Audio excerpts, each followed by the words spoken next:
ਆਓ ਫਿਰ ਅੱਜ ਦੇ ਵਿਸ਼ੇ ਦੀ ਗਹਿਰਾਈ ਵਿੱਚ ਚਲੀਏ। ਸਾਡੇ ਕੋਲ ਜਿਹੜੇ ਸਰੋਤ ਨੇ ਉਹ ਚਾਣਕ ਦੀ ਨੀਤੀ ਤੇ ਆਧਾਰਿਤ ਨੇ। ਇਹ ਉਹ ਕਿਤਾਬ ਏ ਜਿਹੜੀ ਸਦੀਆਂ ਪਹਿਲਾਂ ਪਾਟਲੀਪੁੱਤਰ ਦੀ ਇੱਕ ਬਹੁਤ ਹੀ ਸਿਆਣੇ ਪੰਡਿਤ ਨੇ ਲਿਖੀ ਸੀ, ਜਿਨ੍ਹਾਂ ਨੇ ਨੰਦ ਵੰਸ਼ ਨੂੰ ਹਰਾ ਕੇ ਚੰਦਰਗੁਪਤ ਮੌਰਿਆ ਨੂੰ ਗੱਦੀ ਤੇ ਬਿਠਾਇਆ। ਪਰ ਸਾਡਾ ਮਕਸਦ ਇੱਥੇ ਇਤਿਹਾਸ ਪੜ੍ਹਨਾ ਨਹੀਂ, ਸਗੋਂ ਇਹ ਸਮਝਣਾ ਹੈ ਕਿ ਉਹਨਾਂ ਦੀਆਂ ਸਦੀਆਂ ਪੁਰਾਣੀਆਂ ਗੱਲਾਂ ਅੱਜ ਦੇ ਸਮੇਂ ਵਿੱਚ ਸਾਡੇ ਲਈ ਕਿੰਨੀਆਂ ਕੁ ਕੰਮ ਦੀਆਂ ਨੇ। ਬਿਲਕੁਲ। ਅਤੇ ਸਭ ਤੋਂ ਪਹਿਲਾਂ ਇਹੀ ਗੱਲ ਸਮਝਣੀ ਜ਼ਰੂਰੀ ਏ ਕਿ ਜਦੋਂ ਅਸੀਂ ਚਾਣਕਿਆ ਨੀਤੀ ਕਹਿੰਦੇ ਆ ਤਾਂ ਇਸ ਦਾ ਮਤਲਬ ਸਿਰਫ ਰਾਜਕਾਜ ਜਾਂ ਪੋਲਿਟਿਕਸ ਨਹੀਂ ਹੈ। ਇਹ ਅਸਲ ਵਿੱਚ ਜੀਵਨ ਜਿਉਣ ਦਾ ਇੱਕ ਪ੍ਰੈਕਟੀਕਲ ਮੈਨੂਅਲ ਏ। ਇਹ ਸਾਨੂੰ ਸਿਖਾਉਂਦੀ ਏ ਕਿ ਸਹੀ ਫੈਸਲੇ ਕਿਵੇਂ ਲੈਣੇ ਨੇ, ਰਿਸ਼ਤਿਆਂ ਦੀ ਗੁੰਝਲ ਨੂੰ ਕਿਵੇਂ ਸਮਝਣਾ ਹੈ ਅਤੇ ਸਭ ਤੋਂ ਵੱਧ ਆਪਣੇ ਆਪ ਨੂੰ ਕਿਵੇਂ ਬਿਹਤਰ ਬਣਾਉਣਾ ਹੈ। ਸਰੋਤਾਂ ਮੁਤਾਬਿਕ ਇਹ ਗਿਆਨ ਕਈ ਸ਼ਾਸਤਰਾਂ ਤੇ ਸੰਤਾਂ ਦੀ ਸੰਗਤ ਦਾ ਨਿਚੋੜ ਏ, ਜਿਸ ਨੂੰ ਚਾਣਕਿਆ ਨੇ ਬਹੁਤ ਸੌਖੀ ਭਾਸ਼ਾ ਵਿੱਚ ਸਭ ਦੇ ਭਲੇ ਲਈ ਪੇਸ਼ ਕੀਤਾ। ਠੀਕ ਹੈ, ਤਾਂ ਚਲੋ ਇਸ ਦੀਆਂ ਪੜਤਾਂ ਖੋਲਦੇ ਹਾਂ। ਚਾਣਕਿਆ ਦੀ ਪਹਿਲੀ ਤੇ ਸ਼ਾਇਦ ਸਭ ਤੋਂ ਜ਼ਰੂਰੀ ਸਿੱਖਿਆ ਲੋਕਾਂ ਦੀ ਪਹਿਚਾਣ ਕਰਨ ਬਾਰੇ ਹੈ। ਸਾਡੇ ਆਲੇ-ਦੁਆਲੇ ਹਰ ਤਰ੍ਹਾਂ ਦੇ ਲੋਕ ਹੁੰਦੇ ਨੇ, ਤਾਂ ਸਵਾਲ ਇਹ ਹੈ ਕਿ ਸਹੀ ਤੇ ਗਲਤ ਇਨਸਾਨ ਵਿੱਚ ਫਰਕ ਕਿਵੇਂ ਕਰੀਏ? ਉਹਨਾਂ ਦਾ ਕੀ ਫਾਰਮੂਲਾ ਹੈ? ਉਹਨਾਂ ਨੇ ਇਸ ਦੇ ਲਈ ਬਹੁਤ ਸਪਸ਼ਟ ਪੈਮਾਨੇ ਦਿੱਤੇ ਨੇ, ਜੋ ਅੱਜ ਵੀ ਹੈਰਾਨੀਜਨਕ ਤੌਰ ਤੇ ਸਹੀ ਬੈਠਦੇ ਨੇ। ਉਹ ਕਹਿੰਦੇ ਨੇ ਕਿ ਅਸਲ ਪਰਖ ਸ਼ਬਦਾਂ ਨਾਲ ਨਹੀਂ, ਹਾਲਾਤਾਂ ਨਾਲ ਹੁੰਦੀ ਹੈ। ਉਹਨਾਂ ਮੁਤਾਬਿਕ ਨੌਕਰ ਦੀ ਪਰਖ ਕੰਮ ਸੌਂਪਣ ਵੇਲੇ ਹੁੰਦੀ ਹੈ, ਰਿਸ਼ਤੇਦਾਰਾਂ ਦੀ ਪਰਖ ਮੁਸੀਬਤ ਵੇਲੇ, ਪਤਨੀ ਦੀ ਪਰਖ ਧਨ ਦੇ ਖਤਮ ਹੋਣ ਤੇ, ਅਤੇ ਇੱਕ ਸੱਚੇ ਮਿੱਤਰ ਦੀ ਪਰਖ ਸੰਕਟ ਦੇ ਸਮੇਂ ਹੁੰਦੀ ਹੈ। ਇਹ ਬਹੁਤ ਦਿਲਚਸਪ ਹੈ। ਪਰ ਇਹ ਗੱਲਾਂ ਅੱਜ ਦੇ ਜ਼ਮਾਨੇ ਵਿੱਚ ਕਿਵੇਂ ਲਾਗੂ ਹੁੰਦੀਆਂ ਨੇ? ਜਿਵੇਂ ਨੌਕਰ ਦੀ ਪਰਖ ਜਾਂ ਧਨ ਦਾ ਨਾਸ਼, ਇਹ ਥੋੜਾ ਪੁਰਾਣੇ ਸ਼ਬਦ ਲੱਗਦੇ ਨੇ, ਹਨਾ? ਬਹੁਤ ਵਧੀਆ ਸਵਾਲ ਹੈ ਇਹ। ਇਸ ਨੂੰ ਆਧੁਨਿਕ ਸੰਦਰਭ ਵਿੱਚ ਦੇਖਦੇ ਹਾਂ। ਨੌਕਰ ਦੀ ਪਰਖ ਦਾ ਮਤਲਬ ਅੱਜ ਹੈ ਕਿਸੇ ਕਰਮਚਾਰੀ ਜਾਂ ਟੀਮ ਮੈਂਬਰ ਦੀ ਪਰਖ, ਕਿ ਉਹ ਸਿਰਫ ਤਨਖਾਹ ਲਈ ਕੰਮ ਕਰ ਰਿਹਾ ਜਾਂ ਜ਼ਿੰਮੇਵਾਰੀ ਨਿਭਾ ਰਹੀ ਹੈ। ਇਸ ਦਾ ਪਤਾ ਉਦੋਂ ਲੱਗਦਾ ਹੈ ਜਦੋਂ ਤੁਸੀਂ ਉਸ ਨੂੰ ਕੋਈ ਜ਼ਰੂਰੀ ਪ੍ਰੋਜੈਕਟ ਦਿੰਦੇ ਹੋ। ਧਨ ਦੇ ਨਾਸ਼ ਦਾ ਮਤਲਬ ਅੱਜ ਹੋ ਸਕਦਾ ਹੈ ਨੌਕਰੀ ਚਲੇ ਜਾਣਾ, ਵਪਾਰ ਵਿੱਚ ਘਾਟਾ ਪੈਣਾ ਜਾਂ ਕੋਈ ਵੱਡਾ ਫਾਈਨੈਂਸ਼ੀਅਲ ਕ੍ਰਾਈਸਿਸ। ਇਹੋ ਉਹ ਪਲ ਹੁੰਦਾ ਹੈ ਜਦੋਂ ਪਤਾ ਲੱਗਦਾ ਹੈ ਕਿ ਤੁਹਾਡਾ ਜੀਵਨ ਸਾਥੀ ਸਿਰਫ ਚੰਗੇ ਸਮੇਂ ਦਾ ਸਾਥੀ ਹੈ ਜਾਂ ਹਰ ਮੁਸ਼ਕਿਲ ਵਿੱਚ ਤੁਹਾਡੇ ਨਾਲ ਖੜਾ ਹੈ। ਤਾਂ ਸਿਧਾਂਤ ਉਹੀ ਹੈ, ਬਸ ਹਾਲਾਤ ਬਦਲ ਗਏ ਨੇ। ਮਤਲਬ ਅਸਲ ਕਿਰਦਾਰ ਦਬਾਅ ਵਿੱਚ ਹੀ? ਹਾਂ ਬਿਲਕੁਲ, ਦਬਾਅ ਵਿੱਚ ਹੀ ਸਾਹਮਣੇ ਆਉਂਦਾ ਹੈ।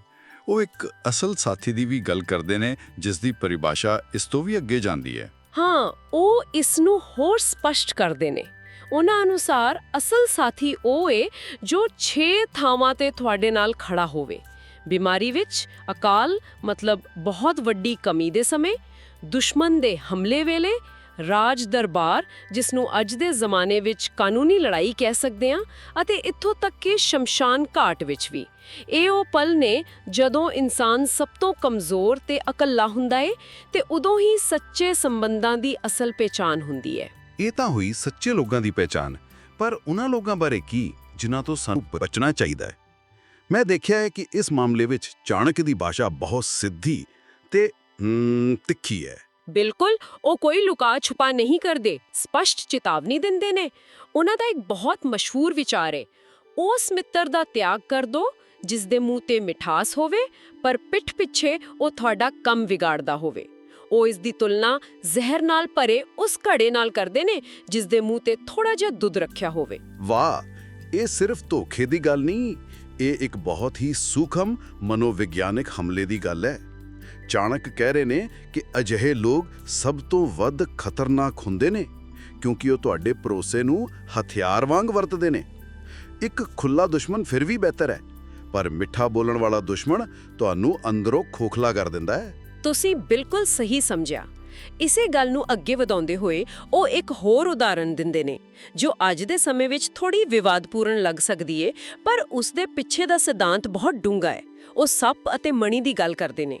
ਹਾਂ, ਇਹ ਗੱਲ ਮੈਨੂੰ ਥੋੜੀ ਉਲਝਾ ਰਹੀ ਸੀ। ਉਹ ਕਹਿੰਦੇ ਨੇ ਕਿ ਭਾਵੇਂ ਸੱਪ ਦੇ ਸਿਰ ਤੇ ਮਣੀ ਹੋਵੇ, ਉਹ ਫਿਰ ਵੀ ਖਤਰਨਾਕ ਹੁੰਦਾ ਹੈ, ਅਤੇ ਇਸੇ ਤਰ੍ਹਾਂ ਜੇ ਕੋਈ ਵਿਦਵਾਨ ਵੀ ਕੁਲਹੀਨ ਯਾਨੀ ਮਾੜੇ ਕੁਲ ਦਾ ਹੋਵੇ ਤਾਂ ਉਸ ਤੋਂ ਬਚੋ। ਕੀ ਉਹ ਇਹ ਕਹਿ ਰਹੇ ਨੇ ਕਿ ਕਿਸੇ ਦੇ ਜਨਮ ਦੇ ਆਧਾਰ ਤੇ ਉਸ ਨੂੰ ਪਰਖਣਾ ਚਾਹੀਦਾ ਹੈ?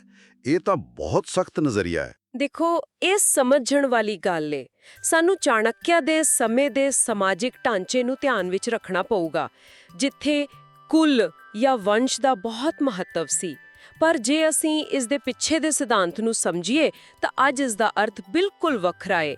ਇੱਥੇ ਕੁਲਹੀਨ ਦਾ ਮਤਲਬ ਜਨਮ ਤੋਂ ਨਹੀਂ, ਸਗੋਂ ਮਾੜੇ ਸੰਸਕਾਰਾਂ ਤੇ ਬੁਨਿਆਦੀ ਚਰਿੱਤਰ ਤੋਂ ਏ। ਉਹ ਕਹਿ ਰਹੇ ਨੇ ਕਿ ਜੇ ਕਿਸੇ ਵਿਅਕਤੀ ਦੇ ਮੂਲ ਸੁਭਾਅ ਵਿੱਚ ਹੀ ਖੋਟ, ਈਰਖਾ ਜਾਂ ਬੇਈਮਾਨੀ ਹੈ ਤਾਂ ਭਾਵੇਂ ਉਹ ਕਿੰਨਾ ਵੀ ਪੜ੍ਹਿਆ ਲਿਖਿਆ ਜਾਂ ਪ੍ਰਤਿਭਾਸ਼ਾਲੀ ਕਿਉਂ ਨਾ ਹੋਵੇ, ਜਿਵੇਂ ਸੱਪ ਕੋਲ ਮਣੀ ਹੁੰਦੀ ਹੈ, ਉਹ ਆਪਣੀ ਵਿੱਦਿਆ ਜਾਂ ਪ੍ਰਤਿਭਾ ਨੂੰ ਵੀ ਨੁਕਸਾਨ ਪਹੁੰਚਾਉਣ ਲਈ ਹੀ ਵਰਤੇਗਾ। ਇੱਥੇ ਜ਼ੋਰ ਵਿਅਕਤੀ ਦੇ ਬੁਨਿਆਦੀ ਨੈਤਿਕ ਢਾਂਚੇ ਤੇ ਏ, ਨਾ ਕਿ ਉਸ ਦੇ ਜਨਮ ਤੇ। ਅੱਛਾ, ਹੁਣ ਸਮਝ ਆਇਆ। ਮਤਲਬ ਕਿਸੇ ਦੀ ਯੋਗਤਾ ਤੋਂ ਵੱਧ ਉਸਦੇ ਚਰਿੱਤਰ ਤੇ ਧਿਆਨ ਦਿਓ। ਠੀਕ ਹੈ, ਤਾਂ ਇੱਕ ਵਾਰ ਜਦੋਂ ਅਸੀਂ ਆਪਣੇ ਆਲੇ-ਦੁਆਲੇ ਦੇ ਲੋਕਾਂ ਦਾ ਇੱਕ ਸੁਰੱਖਿਆ ਘੇਰਾ ਬਣਾ ਲੈਂਦੇ ਹਾਂ, ਸਹੀ ਲੋਕਾਂ ਨੂੰ ਅੰਦਰ ਰੱਖ ਕੇ ਤੇ ਗਲਤ ਨੂੰ ਬਾਹਰ, ਤਾਂ ਅਗਲਾ ਕਦਮ ਕੀ ਹੈ? ਚਾਣਕਿਆ ਅਨੁਸਾਰ ਹੁਣ ਕੰਮ ਆਪਣੇ ਆਪ ਤੇ ਸ਼ੁਰੂ ਹੁੰਦਾ ਹੈ। ਬਾਹਰੀ ਦੁਨੀਆ ਨੂੰ ਠੀਕ ਕਰਨ ਤੋਂ ਬਾਅਦ ਅੰਦਰੂਨੀ ਦੁਨੀਆ ਦੀ ਵਾਰੀ ਹੈ। ਬਿਲਕੁਲ। ਇੱਕ ਵਾਰ ਜਦੋਂ ਤੁਹਾਡਾ ਸਮਾਜਿਕ ਦਾਇਰਾ ਸੁਰੱਖਿਅਤ ਹੋ ਜਾਂਦਾ ਹੈ ਤਾਂ ਸਾਰਾ ਧਿਆਨ ਨਿੱਜੀ ਵਿਕਾਸ ਤੇ ਹੋਣਾ ਚਾਹੀਦਾ ਹੈ, ਅਤੇ ਇਸ ਦੇ ਲਈ ਉਹਨਾਂ ਦਾ ਸਿਧਾਂਤ ਬਹੁਤ ਹੀ ਸਰਲ ਤੇ ਸ਼ਕਤੀਸ਼ਾਲੀ ਹੈ। ਹੌਲੀ-ਹੌਲੀ ਪਰ ਲਗਾਤਾਰ ਅੱਗੇ ਵਧਣਾ। ਉਹ ਕਹਿੰਦੇ ਨੇ ਜਿਵੇਂ ਪਾਣੀ ਦੀਆਂ ਬੂੰਦਾਂ ਨਾਲ ਹੌਲੀ-ਹੌਲੀ ਘੜਾ ਭਰ ਜਾਂਦਾ ਹੈ, ਉਸੇ ਤਰ੍ਹਾਂ ਗਿਆਨ, ਧਰਮ ਅਤੇ ਧਨ ਨੂੰ ਹੌਲੀ-ਹੌਲੀ ਇਕੱਠਾ ਕਰਨਾ ਚਾਹੀਦਾ ਹੈ। ਇਹ ਤਾਂ ਅੱਜ ਦੇ ਜ਼ਮਾਨੇ ਦਾ ਕੰਪਾਊਂਡ ਇਫੈਕਟ ਹੈ। ਛੋਟੇ-ਛੋਟੇ ਲਗਾਤਾਰ ਕੀਤੇ ਗਏ ਯਤਨ ਸਮੇਂ ਦੇ ਨਾਲ ਬਹੁਤ ਵੱਡੇ ਨਤੀਜੇ ਦਿੰਦੇ ਨੇ। ਉਹ ਇੱਕ ਰਾਤ ਵਿੱਚ ਅਮੀਰ ਬਣਨ ਜਾਂ ਸਭ ਕੁਝ ਹਾਸਲ ਕਰਨ ਦੇ ਖਿਲਾਫ ਸਨ। ਹਾਂ, ਉਹ ਧੀਰਜ ਤੇ ਨਿਰੰਤਰਤਾ ਤੇ ਜ਼ੋਰ ਦਿੰਦੇ ਨੇ, ਪਰ ਨਾਲ ਹੀ ਉਹ ਉਹਨਾਂ ਰੁਕਾਵਟਾਂ ਬਾਰੇ ਵੀ ਦੱਸਦੇ ਨੇ ਜੋ ਸਾਨੂੰ ਅੱਗੇ ਵਧਣ ਤੋਂ ਰੋਕਦੀਆਂ ਨੇ। ਉਹ 6 ਵੱਡੀਆਂ ਬੁਰੀਆਂ ਆਦਤਾਂ ਗਿਣਾਉਂਦੇ ਨੇ ਜਿਨ੍ਹਾਂ ਨੂੰ ਉਹ ਸਾਡੇ ਅੰਦਰਲੇ ਦੁਸ਼ਮਣ ਕਹਿੰਦੇ ਨੇ। ਅਤੇ ਉਹ ਕਿਹੜੀਆਂ ਨੇ? ਇਹ ਨੇ ਬਹੁਤੀ ਨੀਂਦ, ਊਂਘ ਯਾਨੀ ਹਰ ਵੇਲੇ ਸੁਸਤੀ ਤੇ ਥਕਾਵਟ ਮਹਿਸੂਸ ਕਰਨਾ, ਡਰ, ਗੁੱਸਾ, ਔਲਸ ਅਤੇ ਕਿਸੇ ਵੀ ਕੰਮ ਨੂੰ ਟਾਲਣ ਦੀ ਆਦਤ। ਉਹ ਕਹਿੰਦੇ ਨੇ ਕਿ ਜਿਹੜਾ ਵਿਅਕਤੀ ਜੀਵਨ ਵਿੱਚ ਕੁਝ ਵੱਡਾ ਕਰਨਾ ਚਾਹੁੰਦਾ ਹੈ, ਉਸ ਨੂੰ ਇਹਨਾਂ 6 ਦੁਸ਼ਮਣਾਂ ਨੂੰ ਹਰਾਉਣਾ ਹੀ ਪਊਗਾ। ਇਹਨਾਂ ਵਿੱਚੋਂ ਮੈਨੂੰ ਲੱਗਦਾ ਹੈ ਕਿ ਅੱਜ ਦੇ ਡਿਜੀਟਲ ਯੁੱਗ ਵਿੱਚ ਕੰਮ ਨੂੰ ਟਾਲਣ ਦੀ ਆਦਤ ਯਾਨੀ ਪ੍ਰੋਕ੍ਰੈਸਟੀਨੇਸ਼ਨ ਸਭ ਤੋਂ ਵੱਡਾ ਦੁਸ਼ਮਣ ਬਣ ਗਈ ਹੈ। ਸਾਡੇ ਕੋਲ ਧਿਆਨ ਭਟਕਾਉਣ ਵਾਲੀਆਂ ਹਜ਼ਾਰਾਂ ਚੀਜ਼ਾਂ ਨੇ ਕਿ ਚਾਣਕਿਆ ਇਸ ਬਾਰੇ ਕੁਝ ਖਾਸ ਕਹਿੰਦੇ ਨੇ ਕਿ ਇਸ ਤੇ ਕਾਬੂ ਕਿਵੇਂ ਪਾਇਆ ਜਾਵੇ, ਜਾਂ ਕਿ ਉਹ ਸਿਰਫ ਇਸ ਨੂੰ ਇੱਕ ਬੁਰਾਈ ਵਜੋਂ ਪਹਿਚਾਣਦੇ ਨੇ। ਚਾਣਕਿਆ ਸਿੱਧੇ ਤੌਰ ਤੇ ਇਸ ਦਾ ਹੱਲ ਨਹੀਂ ਦੱਸਦੇ, ਪਰ ਉਹਨਾਂ ਦੀਆਂ ਬਾਕੀ ਸਿੱਖਿਆਵਾਂ ਵਿੱਚ ਇਸ ਦਾ ਜਵਾਬ ਛੁਪਿਆ ਹੈ। ਜਦੋਂ ਉਹ ਵਰਤਮਾਨ ਵਿੱਚ ਜਿਉਣ ਦੀ ਗੱਲ ਕਰਦੇ ਨੇ ਤਾਂ ਉਹ ਅਸਲ ਵਿੱਚ ਪ੍ਰੋਕ੍ਰੈਸਟੀਨੇਸ਼ਨ ਦਾ ਹੀ ਇਲਾਜ ਦੱਸ ਰਹੇ ਹੁੰਦੇ ਨੇ। ਉਹਨਾਂ ਦਾ ਜ਼ੋਰ ਇਸ ਗੱਲ ਤੇ ਹੈ ਕਿ ਪਹਿਲਾਂ ਸਮੱਸਿਆ ਨੂੰ ਪਹਿਚਾਣੋ। ਜਿਸ ਦਿਨ ਤੁਸੀਂ ਇਹ ਮੰਨ ਲਿਆ ਕਿ ਇਹ 6 ਚੀਜ਼ਾਂ ਤੁਹਾਡੇ ਦੁਸ਼ਮਣ ਨੇ, ਉਸੇ ਦਿਨ ਤੋਂ ਤੁਸੀਂ ਉਹਨਾਂ ਖਿਲਾਫ ਲੜਨਾ ਸ਼ੁਰੂ ਕਰ ਦਿੰਦੇ ਹੋ। ਸਹੀ ਗੱਲ ਹੈ। ਅਤੇ ਗਿਆਨ ਦੀ ਮਹੱਤਤਾ ਬਾਰੇ ਵੀ ਉਹਨਾਂ ਦਾ ਇੱਕ ਬਹੁਤ ਦਿਲਚਸਪ ਵਿਚਾਰ ਹੈ ਜੋ ਅੱਜ ਦੇ ਸਟੇਟਸ ਕੇਂਦਰਿਤ ਸਮਾਜ ਤੇ ਸਿੱਧੀ ਚੋਟ ਕਰਦਾ ਹੈ। ਹਾਂ, ਅਤੇ ਇਹ ਮੇਰਾ ਮਨਪਸੰਦ ਵਿਚਾਰ ਹੈ। ਉਹ ਕਹਿੰਦੇ ਨੇ ਕਿ ਇੱਕ ਰਾਜੇ ਦਾ ਸਨਮਾਨ ਸਿਰਫ ਉਸਦੇ ਆਪਣੇ ਰਾਜ ਵਿੱਚ ਹੁੰਦਾ ਹੈ, ਪਰ ਇੱਕ ਵਿਦਵਾਨ ਦਾ ਸਨਮਾਨ ਹਰ ਥਾਂ ਹੁੰਦਾ ਹੈ। ਇਸ ਨਾਲ ਉਹ ਸਪਸ਼ਟ ਕਰਦੇ ਨੇ ਕਿ ਅਸਲ ਤਾਕਤ ਤੇ ਇੱਜ਼ਤ ਅਹੁਦੇ ਜਾਂ ਕੁਰਸੀ ਵਿੱਚ ਨਹੀਂ, ਸਗੋਂ ਗਿਆਨ ਤੇ ਗੁਣਾਂ ਵਿੱਚ ਹੈ। ਉਹ ਇੱਕ ਹੋਰ ਤੁਲਨਾ ਵੀ ਦਿੰਦੇ ਨੇ, ਕਾਂ ਤੇ ਗਰੁੜ ਦੀ। ਹਾਂ, ਉਹ ਕਹਿੰਦੇ ਨੇ ਕਿ ਕੋਈ ਵੀ ਵਿਅਕਤੀ ਆਪਣੇ ਗੁਣਾਂ ਕਰਕੇ ਮਹਾਨ ਬਣਦਾ ਹੈ, ਨਾ ਕਿ ਕਿਸੇ ਉੱਚੇ ਆਸਣ ਤੇ ਬੈਠਣ ਨਾਲ। ਜਿਵੇਂ ਇੱਕ ਮਹਿਲ ਦੀ ਸਭ ਤੋਂ ਉੱਚੀ ਛੱਤ ਤੇ ਬੈਠਣ ਨਾਲ ਕਾਂ ਕਦੇ ਗਰੁੜ ਨਹੀਂ ਬਣ ਜਾਂਦਾ, ਉਸ ਦੀ ਅਸਲੀਅਤ ਉਹੀ ਰਹਿੰਦੀ ਏ। ਇਸੇ ਤਰ੍ਹਾਂ ਅਸਲ ਮਹੱਤਤਾ ਤੁਹਾਡੇ ਅਹੁਦੇ ਦੀ ਨਹੀਂ, ਤੁਹਾਡੇ ਅੰਦਰਲੇ ਗੁਣਾਂ ਦੀ ਏ।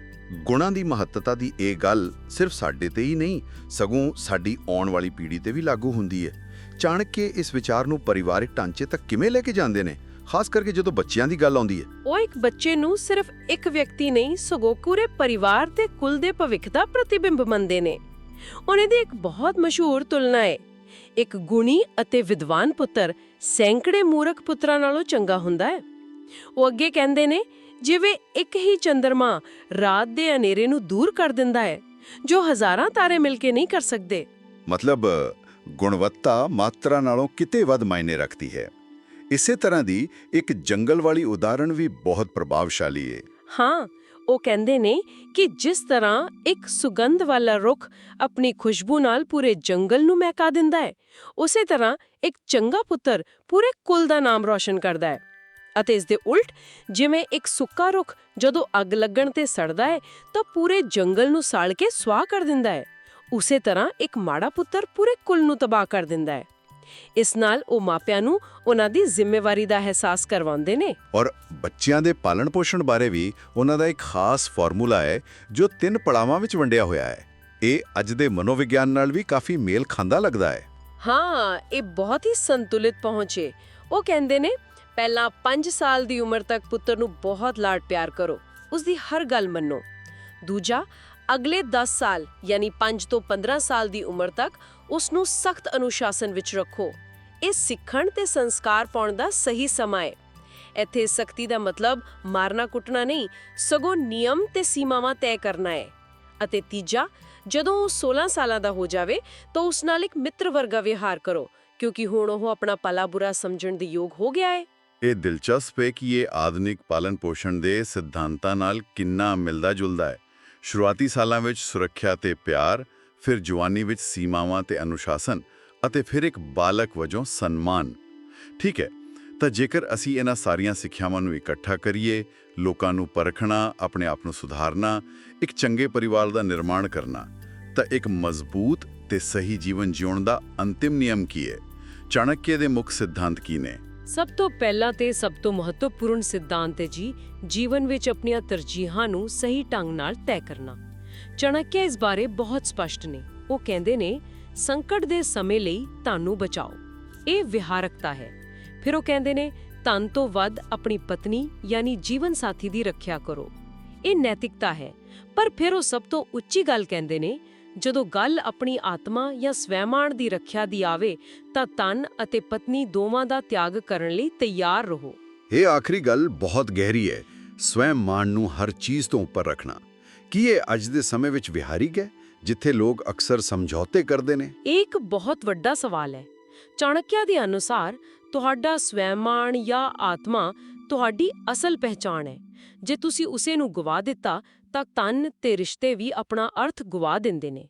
ਇਹ ਇੱਕ ਆਦਰਸ਼ਵਾਦੀ ਸਿਧਾਂਤ ਹੈ, ਪਰ ਇੱਕ ਮਜ਼ਬੂਤ ਚਰਿੱਤਰ ਦੀ ਨੀਂਹ ਹੈ। ਅਤੇ ਜੀਵਨ ਪ੍ਰਤੀ ਸਾਡਾ ਰੋਜ਼ਾਨਾ ਨਜ਼ਰੀਆ ਕਿਹੋ ਜਿਹਾ ਹੋਣਾ ਚਾਹੀਦਾ ਹੈ, ਖਾਸ ਕਰਕੇ ਅਤੀਤ ਦੇ ਪਛਤਾਵੇ ਤੇ ਭਵਿੱਖ ਦੀਆਂ ਚਿੰਤਾਵਾਂ ਬਾਰੇ, ਜੋ ਅੱਜਕੱਲ ਬਹੁਤ ਆਮ ਨੇ। ਇਸ ਤੇ ਉਹਨਾਂ ਦਾ ਨਜ਼ਰੀਆ ਬਹੁਤ ਸਪਸ਼ਟ ਤੇ ਸ਼ਕਤੀਸ਼ਾਲੀ ਹੈ, ਜੋ ਅੱਜ ਦੀ ਮਾਨਸਿਕ ਸਿਹਤ ਦੀਆਂ ਸਿੱਖਿਆਵਾਂ ਨਾਲ ਮੇਲ ਖਾਂਦਾ ਹੈ। ਉਹ ਕਹਿੰਦੇ ਨੇ, ਜੋ ਬੀਤ ਗਿਆ ਉਸ ਤੇ ਪਛਤਾਵਾ ਨਾ ਕਰੋ, ਕਿਉਂਕਿ ਤੁਸੀਂ ਉਸ ਨੂੰ ਬਦਲ ਨਹੀਂ ਸਕਦੇ, ਅਤੇ ਭਵਿੱਖ ਦੀ ਬਹੁਤ ਚਿੰਤਾ ਨਾ ਕਰੋ, ਕਿਉਂਕਿ ਉਹ ਅਨਿਸ਼ਚਿਤ ਹੈ। ਸਿਆਣੇ ਲੋਕ ਸਿਰਫ ਵਰਤਮਾਨ ਵਿੱਚ ਜਿਉਂਦੇ ਨੇ। ਆਪਣਾ ਸਾਰਾ ਧਿਆਨ ਮੌਜੂਦਾ ਪਲ ਤੇ ਲਗਾਓ ਤੇ ਆਪਣਾ ਕੰਮ ਕਰੋ। ਇਹ ਤਾਂ ਸ਼ੁੱਧ ਮਾਈਂਡਫੁਲਨੈਸ ਹੈ। ਇਸੇ ਤਰ੍ਹਾਂ ਉਹ ਸੰਕਟ ਨਾਲ ਨਜਿੱਠਣ ਬਾਰੇ ਵੀ ਇੱਕ ਦਿਲਚਸਪ ਗੱਲ ਕਹਿੰਦੇ ਨੇ। ਹਾਂ, ਉਹ ਕਹਿੰਦੇ ਨੇ ਕਿ ਆਉਣ ਵਾਲੇ ਸੰਕਟ ਤੋਂ ਡਰੋ, ਜਿਸ ਦਾ ਮਤਲਬ ਹੈ ਕਿ ਉਸ ਲਈ ਤਿਆਰੀ ਕਰੋ, ਸਾਵਧਾਨ ਰਹੋ। ਪਰ ਜਦੋਂ ਸੰਕਟ ਸਿਰ ਤੇ ਆਈ ਜਾਵੇ ਤਾਂ ਬਿਨਾਂ ਡਰੇ ਪੂਰੀ ਹਿੰਮਤ ਨਾਲ ਉਸ ਦਾ ਸਾਹਮਣਾ ਕਰੋ। ਡਰ ਤਿਆਰੀ ਦੇ ਪੜਾਅ ਵਿੱਚ ਹੋਣਾ ਚਾਹੀਦਾ ਹੈ, ਕਿਰਿਆ ਦੇ ਪੜਾਅ ਵਿੱਚ ਨਹੀਂ। ਅਤੇ ਅੰਤ ਵਿੱਚ ਇਹ ਸਭ ਕੁਝ ਕਰਨ ਤੋਂ ਬਾਅਦ ਜੀਵਨ ਦਾ ਅਸਲ ਸੁੱਖ ਕਿਸ ਚੀਜ਼ ਵਿੱਚ ਹੈ? ਕੀ ਇਹ ਧਨ, ਸ਼ਕਤੀ ਜਾਂ ਸਫਲਤਾ ਵਿੱਚ ਹੈ? ਚਾਣਕ ਅਨੁਸਾਰ ਜੀਵਨ ਦਾ ਅਸਲ ਤੇ ਸਥਾਈ ਸੁੱਖ ਸੰਤੋਖ ਵਿੱਚ ਹੈ।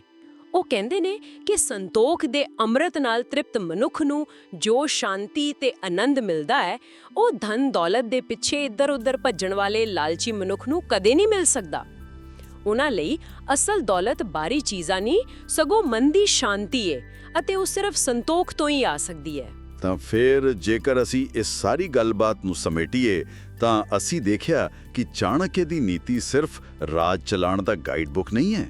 ਇਹ ਤਾਂ ਚਰਿੱਤਰ ਨਿਰਮਾਣ, ਸਹੀ ਸੰਗਤ ਦੀ ਚੋਣ, ਨਿੱਜੀ ਵਿਕਾਸ ਤੇ ਅੰਤ ਵਿੱਚ ਅੰਦਰੂਨੀ ਸ਼ਾਂਤੀ ਪ੍ਰਾਪਤ ਕਰਨ ਦਾ ਇੱਕ ਪੂਰਾ ਦਰਸ਼ਨ ਹੈ। ਸੈਂਕੜੇ ਸਾਲ ਪੁਰਾਣੀਆਂ ਹੋਣ ਦੇ ਬਾਵਜੂਦ ਇਹ ਗੱਲਾਂ ਅੱਜ ਵੀ ਓਨੀਆਂ ਹੀ ਸੱਚੀਆਂ ਤੇ ਕੰਮ ਦੀਆਂ ਲੱਗਦੀਆਂ ਨੇ। ਬਿਲਕੁਲ। ਇਹ ਇੱਕ ਅਜਿਹਾ ਮਾਰਗਦਰਸ਼ਨ ਹੈ ਜੋ ਸਾਨੂੰ ਸਿਖਾਉਂਦਾ ਹੈ ਕਿ ਕਿਵੇਂ ਮਜ਼ਬੂਤ ਕਦਰਾਂ ਕੀਮਤਾਂ, ਸਪਸ਼ਟ ਸੋਚ ਤੇ ਸਵੈ ਅਨੁਸ਼ਾਸਨ ਨਾਲ ਇੱਕ ਸਫਲ ਤੇ ਸਾਰਥਕ ਜੀਵਨ ਜੀਵਿਆ ਜਾ ਸਕਦਾ ਹੈ। ਇਹ ਗਿਆਨ ਅੱਜ ਦੇ ਦੌਰ ਦੀਆਂ ਉਲਝਣਾਂ ਤੇ ਚੁਣੌਤੀਆਂ ਵਿੱਚ ਵੀ ਰਸਤਾ ਦਿਖਾਉਣ ਦੀ ਪੂਰੀ ਸਮਰੱਥਾ ਰੱਖਦਾ ਹੈ। ਅਤੇ ਸੁਣਨ ਵਾਲਿਆਂ ਲਈ ਇੱਕ ਆਖਰੀ ਵਿਚਾਰ ਛੱਡ ਜਾਂਦੇ ਹਾਂ। ਚਾਣਕਿਆ ਸਾਨੂੰ ਬੁਰੇ ਤੇ ਧੋਖੇਬਾਜ਼ ਲੋਕਾਂ ਤੋਂ ਬਚਣ ਤੇ ਉਹਨਾਂ ਦਾ ਤਿਆਗ ਕਰਨ ਲਈ ਕਹਿੰਦੇ ਨੇ। ਪਰ ਇਸ ਨਾਲ ਇੱਕ ਬਹੁਤ ਹੀ ਮੁਸ਼ਕਲ ਸਵਾਲ ਖੜਾ ਹੁੰਦਾ ਹੈ, ਜੇ ਅਜਿਹੇ ਲੋਕ ਸਾਡੇ ਜੀਵਨ ਦਾ ਇੱਕ ਅਟੁੱਟ ਹਿੱਸਾ ਹੋਣ, ਜਿਵੇਂ ਕਿ ਕੋਈ ਕਰੀਬੀ ਰਿਸ਼ਤੇਦਾਰ ਜਾਂ ਕੋਈ ਸਹਿਕਰਮੀ ਜਿਸ ਤੋਂ ਬਚਿਆ ਨਹੀਂ ਜਾ ਸਕਦਾ, ਉਸ ਸਥਿਤੀ ਵਿੱਚ ਚਾਣਕਿਆ ਦੀ ਨੀਤੀ ਦੇ ਅਨੁਸਾਰ ਉਹਨਾਂ ਨਾਲ ਨਜਿੱਠਣ ਦਾ ਸਹੀ ਤਰੀਕਾ ਕੀ ਹੋ ਸਕਦਾ ਹੈ? ਇਹ ਇੱਕ ਸਵਾਲ ਹੈ ਜਿਸ ਤੇ ਸੋਚਿਆ ਜਾ ਸਕਦਾ ਹੈ।